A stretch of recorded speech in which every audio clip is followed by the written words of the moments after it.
Bonjour à tous et bienvenue à un autre grain de sel, le deuxième de la journée. Et aujourd'hui, ce soir, j'aimerais vous parler du verset le plus court de la Bible. Le verset dit Jésus pleura.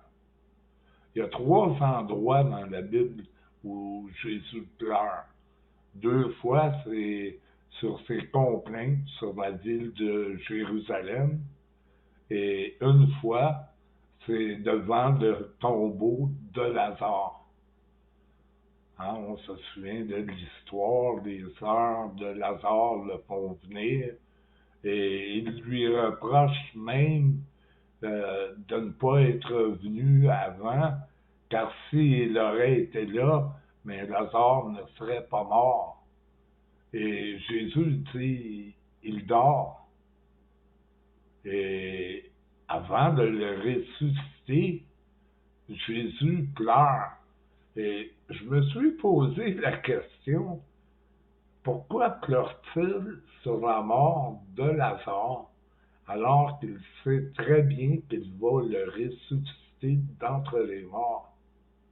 Et la raison est simple. En voyant Lazare dans son tombeau, Jésus voit une humanité morte qui n'était pas censée être morte. Il pleure sur le genre humain.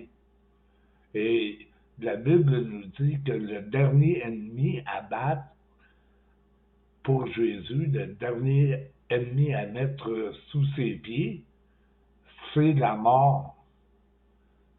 Qu'un jour, il n'y aurait plus de mort, plus de deuil, plus de larmes, plus de douleur. Que la mort est une anomalie, que l'homme ne devait pas mourir.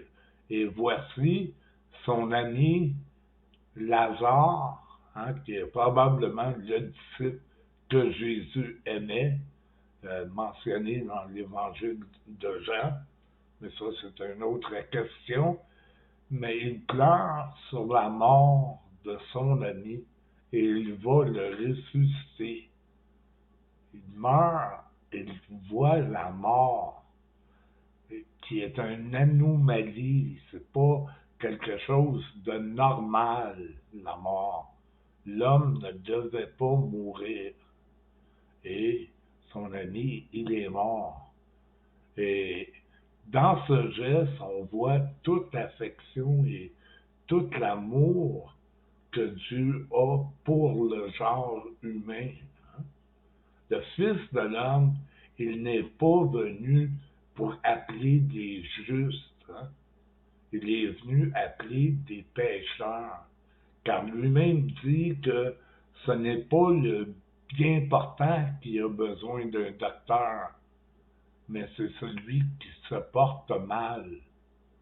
Et Jésus est venu pour des brebis égarées, des gens qui ne savent pas discerner leur droite de leur gauche. Et il n'est pas venu pour appeler des justes à la repentance, mais il est venu pour appeler des gens, des pécheurs, à la repentance. Le mot péché veut uniquement dire manquer l'acide.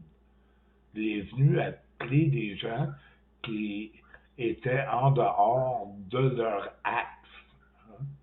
Et il dit même que lorsqu'il serait élevé, mais il attirerait à lui tous les hommes. Il dit, le Père m'a donné autorité sur tout homme, et je ne perdrai rien de ce que le Père m'a donné. À la croix, il dit à son Père, pardonne-leur car ils ne savent pas ce qu'ils font. Jésus demande à son Père de pardonner à ses bourreaux, à ceux qui l'ont assassiné.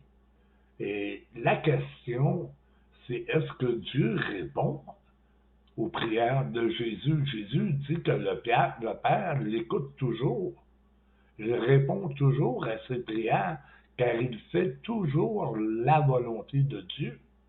Et la volonté de Dieu, c'est qu'aucun homme périsse, mais que tous parviennent à la connaissance du Fils de Dieu.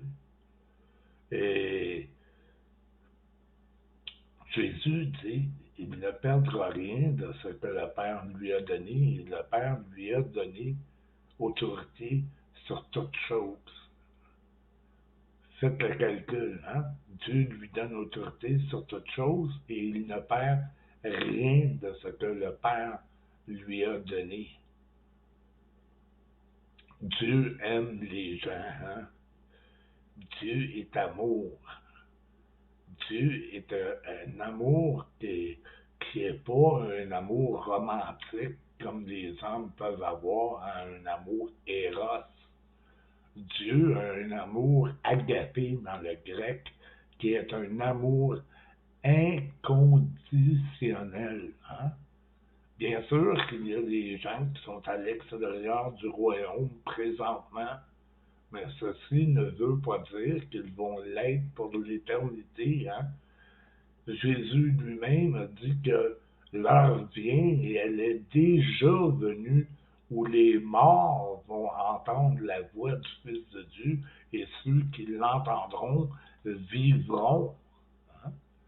La Bible dit qu'il est descendu dans le séjour des morts pour y prêcher l'Évangile afin que des hommes qui sont dans le séjour des morts soient jugés tant qu'à des hommes afin de vivre tant qu'à l'esprit. Hein? Il a pris les captifs et il les a rendus libres. Il les a amenés avec lui. Et ailleurs, ça nous parle de la génération de Noé qui ont été incrédules. C'est à eux que Jésus est allé prêcher, pas à eux uniquement, mais il est allé leur prêcher l'Évangile afin qu'ils vivent. Ça, c'est l'amour inconditionnel, hein? Ce que nous cherchons, mais nous cherche. Hein? Et Dieu cherche jusqu'à ce qu'il trouve. Hein? La brebis égarée, il la cherche jusqu'à ce qu'il l'ait trouvée. La femme qui balaye sa maison pour trouver sa drachme perdue, elle balaye sa maison jusqu'à ce qu'elle l'ait trouvée. Hein? Dieu ne se relâche point. Là où le péché a abondé, la grâce a surabondé. Hein? Que l'on le prenne d'une façon littérale ou allégoриque, la Bible nous dit que par un seul homme, le péché est entré dans le monde et par un seul homme, le péché en est ressorti. Hein? On peut comprendre quand Jean dit « Oh, voici de quel amour le Père nous a témoigné hein, pour que nous soyons appelés enfants de Dieu. Hein? » Le Père nous a aimés d'un amour qui est incommensurable. C'est un amour qui dépasse toute compréhension. Hein? Il nous a aimés dès le début. Hein? Et lorsque la création s'est faite, il a déclaré Dieu que toute chose était bonne. Hein? Et il n'y a rien qui ne s'est gâché, hein? Sauf l'homme qui a détérioré sa relation avec Dieu. Mais Jésus vient pour restaurer cette communion et nous ramener au bercail. Et selon ses dires, 99%, ce n'est pas suffisant.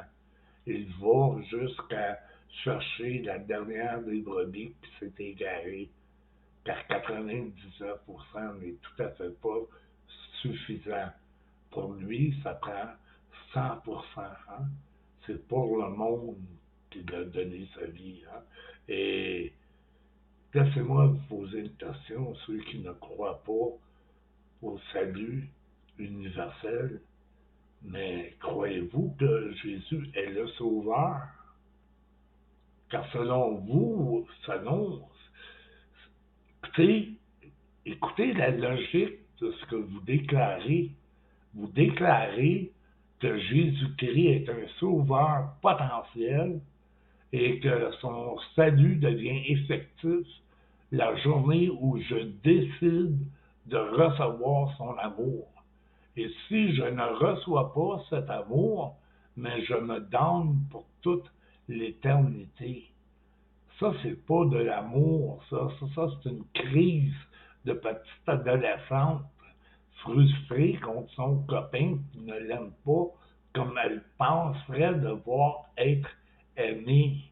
Mais c'est pas le comportement d'un Dieu aimant, d'un Dieu de compassion, d'un Dieu qui dit que ses compassions durent à toujours, que sa colère ne dure que pour un instant.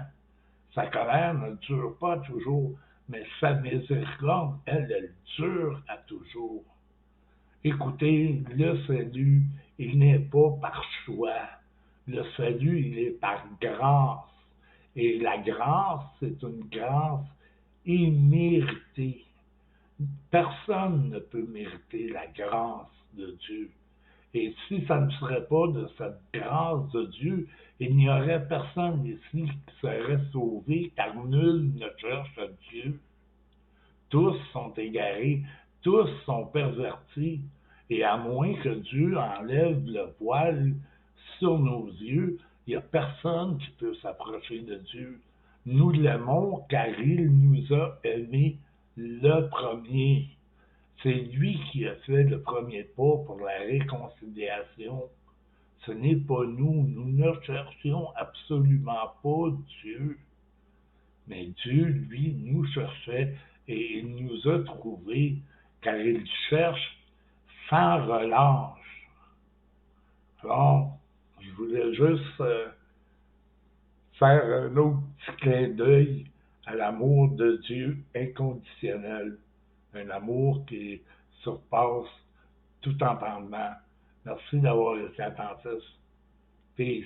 Je vous aime. Bye.